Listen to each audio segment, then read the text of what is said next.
प्यारे देशवासियों, नमस्कार। आपने ये चौपाई तो बहुत बार सुनी ही होगी। ढोल गंवार शूद्र पशु नारी, सकल ताड़ना के अधिकारी। मैं आपको इसका अर्थ नहीं समझाऊंगी, अर्थ आपने बहुत जगह पढ़ रखा है। मैं सिर्फ इतना कहना चाहती हूँ कि गोस्वामी तुलसीदास जी महाकवि थे। उन्होंने रामचरितमानस को ये कहानी नहीं है, इसे एक महाकाव्य के रूप में प्रस्तुत किया था। उनकी जो शैली थी वो काव्य शैली थी। और आपको पता होगा, हिंदी भाषा में आपने पढ़ा ही है कि अलंकार का अर्थ होता है अलंकारेति इति अलंकारः। अलंकार किसी भी काव्य में श्रृंगार उत्पन्न करने के लिए या आकर्षण पैदा करने के लिए प्रयोग किया जाता है। तो गोस्वामी तुलसीदास की जो शैली थी वो काव्य शैली थी और उन्होंने अलंकार का प्रयोग किया था। उनकी भाषा अवधी थी, तो उनके जो शब्द थे उन्हें भी हमें अवधि में ही समझना चाहिए। आपने श्लेष अलंकार तो पढ़ा ही होगा, जहाँ पे शब्द की एक बार आवृत्ति होती है लेकिन उसका हर बार अर्थ भिन्न होता है। उदाहरण के लिए, सुबरन को खोजत फिरत कवि व्यभिचारी चोर।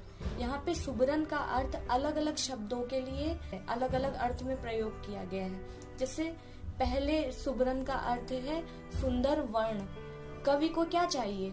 अपने किसी भी काव्य में श्रृंगार या काव्य में आकर्षण पैदा करने के लिए उसे सुंदर वर्ण की आवश्यकता होती है।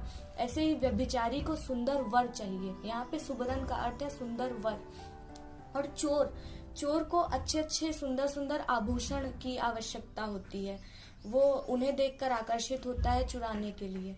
तो इसी तरीके से गोस्वामी तुलसीदास जी ने इस चौपाई में जो ताड़ना शब्द का प्रयोग किया है वो भी अलंकार की तरह प्रयोग किया गया है। यहाँ पे भी श्लेष अलंकार है। मैं पहली बात तो आपसे ये बताना चाहूंगी कि ताड़ना और प्रताड़ना में बहुत बड़ा अंतर है। प्रताड़ना का अर्थ होता है दंड देना, मारना, पीटना। और जो ताड़ना होता है, ताड़ना के कई अर्थ होते हैं। एक होता है ध्यान रखना, नजर रखना, ये तो आप सभी को पता ही होगा। दूसरा होता है शिक्षित करना, शिक्षा देना या उस पे ध्यान देना, किसी चीज पे आंखें रखना, ये ताड़ना के अर्थ होते हैं। तो आपने यहाँ पे 5 लोग हैं जिनके संदर्भ में ताड़ना शब्द का प्रयोग किया गया है। आप मुझे एक बात बताइए, जब आप इंग्लिश पढ़ते हैं तो वो बहुत ही मॉडर्न लैंग्वेज समझते हैं वहाँ पे, और वो बोलते वक्त आपको बहुत अभिमान से बोलते हैं। उसमें किसी एक ही शब्द को अलग अलग तरीके से प्रयोग किया जाता है, अलग अलग संदर्भ के हिसाब से उसका भी अर्थ बदल जाता है। और तो और यहाँ तक पूरा जो सेंटेंस होता है वो भी अलग अलग संदर्भ में अलग अलग अर्थ में प्रयोग किए जाते हैं। तब तो आपको बड़ा मॉडर्न फील होता है।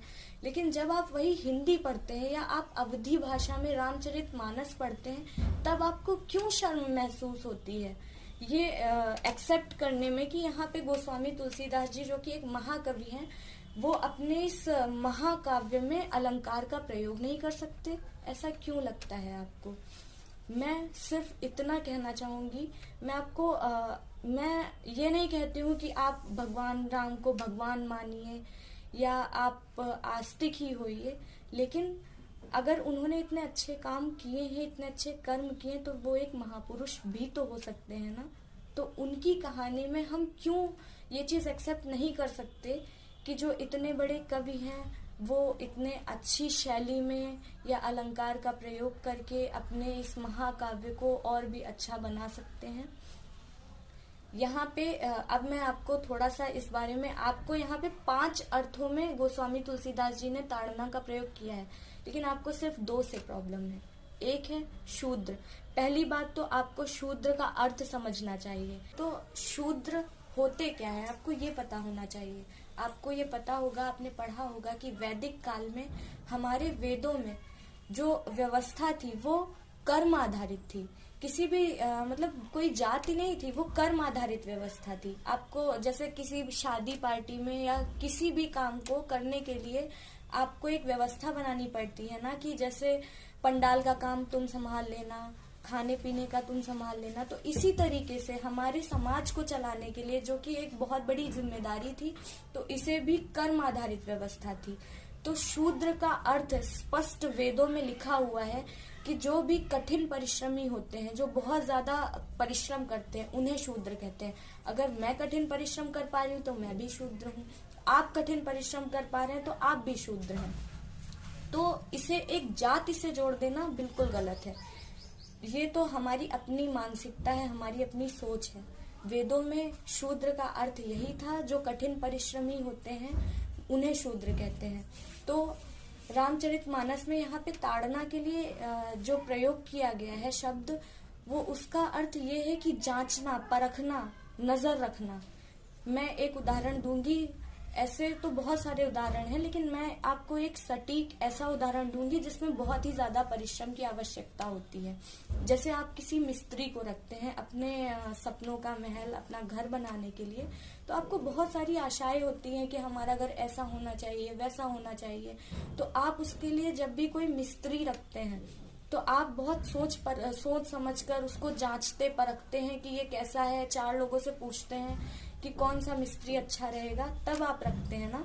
और फिर उसके कार्य को भी हम लोग बराबर खड़े होकर के जांचते परखते रहते हैं। जब भी कोई भवन का निर्माण होता है तो आपको वहां खड़े रह करके देखना पड़ता है, उसे ताड़ना पड़ता है कि जो काम आप जैसा चाहते हैं वैसा हो रहा है या नहीं हो रहा है। तो यहाँ पे शूद्र के संदर्भ में ताड़ना का अर्थ है जांचना, परखना, देखना। अब आप स्त्री का उदाहरण ले लीजिए। अगर आप स्त्री, आपको पता है कि स्त्री पे 2 घरों की जिम्मेदारी होती है। बच्चों का भविष्य कैसा होगा, बच्चों में संस्कार कैसे होंगे, या घर किस तरीके से चलेगा, घर में एकता होगी या नहीं होगी, ये सारी चीजें एक स्त्री पर निर्भर करती हैं। तो गोस्वामी तुलसीदास जी ने यहाँ पे ताड़ना का इसलिए प्रयोग किया है स्त्री के लिए कि स्त्री शिक्षा की अधिकारी है, वो भी, उसे भी शिक्षा का अधिकार है। अगर एक स्त्री को आप शिक्षित करते हैं, उसको, उस पे ध्यान देते हैं, उसको परखते हैं कि किस तरीके की, जब आप शादी के लिए जाते हैं स्त्री देखने तो आप उसे परखते हैं कि कैसी है, घर चला लेगी या नहीं चला लेगी।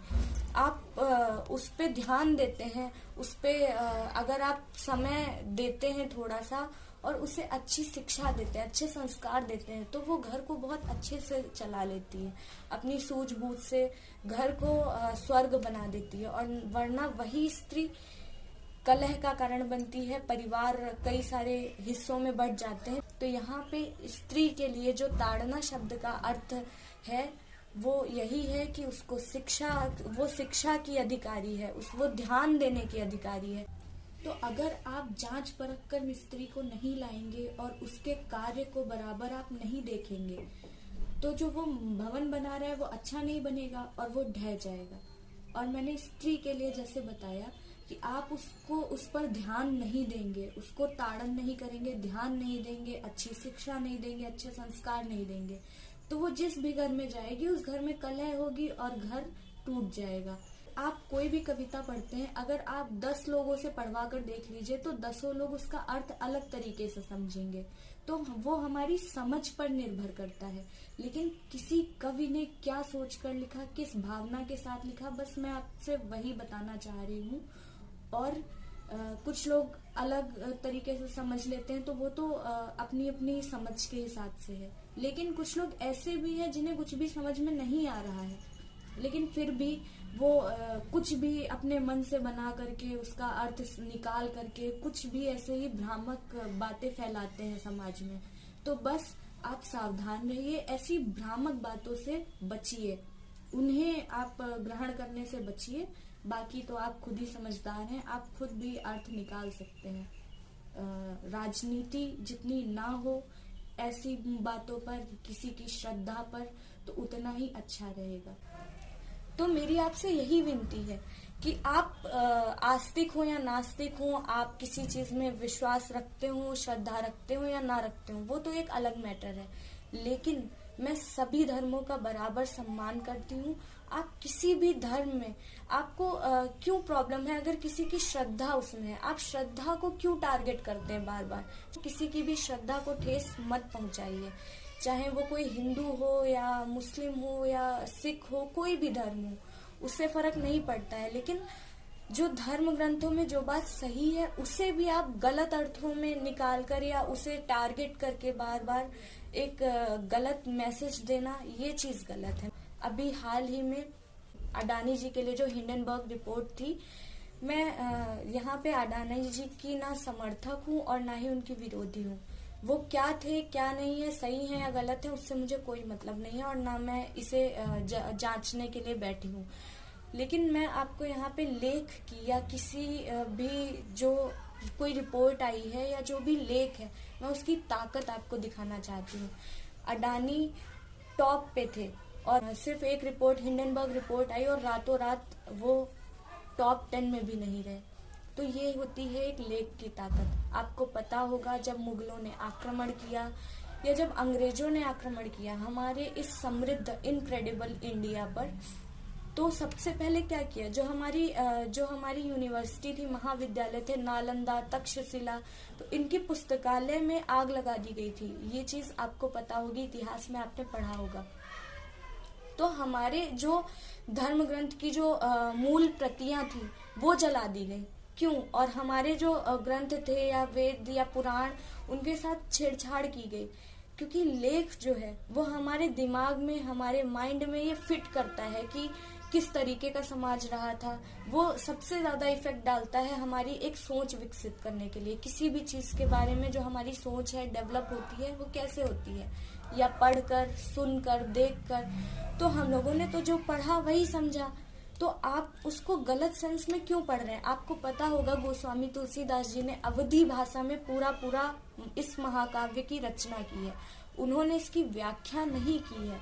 तो जिसने भी उसको हिंदी में व्याख्या किया है, अगर उसने वहां पे ताड़ना के लिए दंड शब्द का प्रयोग किया है, तो इसमें गोस्वामी तुलसीदास जी की क्या गलती है या भगवान राम जी की क्या गलती है? ये जो चौपाई है ये सुंदरकांड में प्रयुक्त हुई है।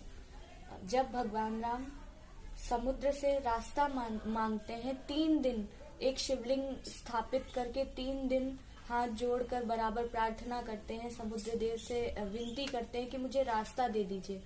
लेकिन जब समुद्र नहीं सुनते हैं, यहाँ पे एक चौपाई है, विनय न मानत जलधि जड़, गए 3 दिन बीत, बोले राम सकोप तब, भय बिन होत न प्रीत।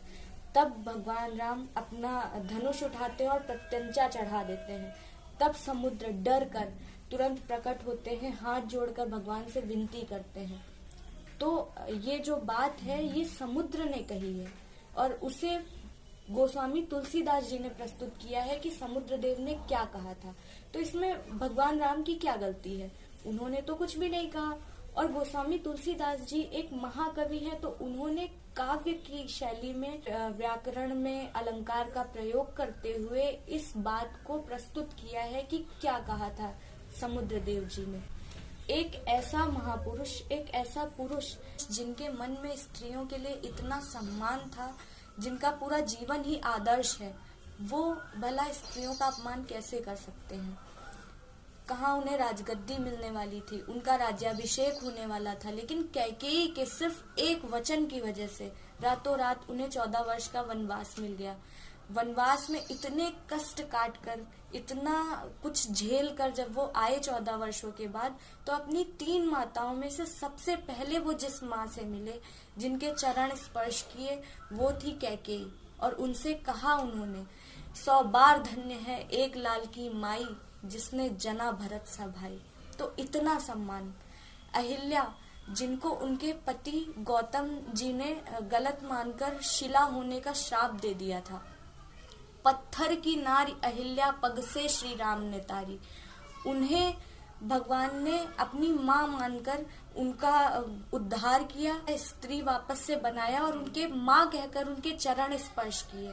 जिनके मन में हर वर्ग के लिए इतना सम्मान था कि निषाद राज गुह उन्हें अपना भाई कहकर गले से लगाया। केवट राज, उनका इतना सम्मान किया, उनके पूरे परिवार को वरदान दिया और प्रेम से उनकी भक्ति स्वीकार की। भीलनी शबरी, जिनको माँ पुकार कर उनके जूठे बेर खाए।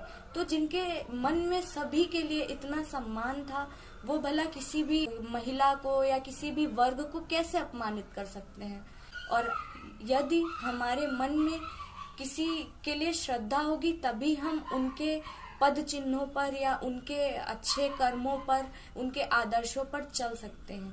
आपके मन में श्रद्धा नहीं है, कोई बात नहीं, लेकिन किसी और की श्रद्धा का अपमान मत करिए। उनका तो पूरा जीवन ही आदर्श है। बहुत कुछ सीखने को मिलता है कि समाज कैसा होना चाहिए, कैसे हम सभी को आपस में प्रेम भाव से रहना चाहिए। अंत में मैं महाकवि रामधारी सिंह दिनकर जी की कुछ पंक्तियां बोलना चाहूंगी। पूज्यनीय को पूज्य मानने में जो बाधा क्रम है, वही मनुष्य का अहंकार है, वही मनुष्य का भ्रम है। धन्यवाद।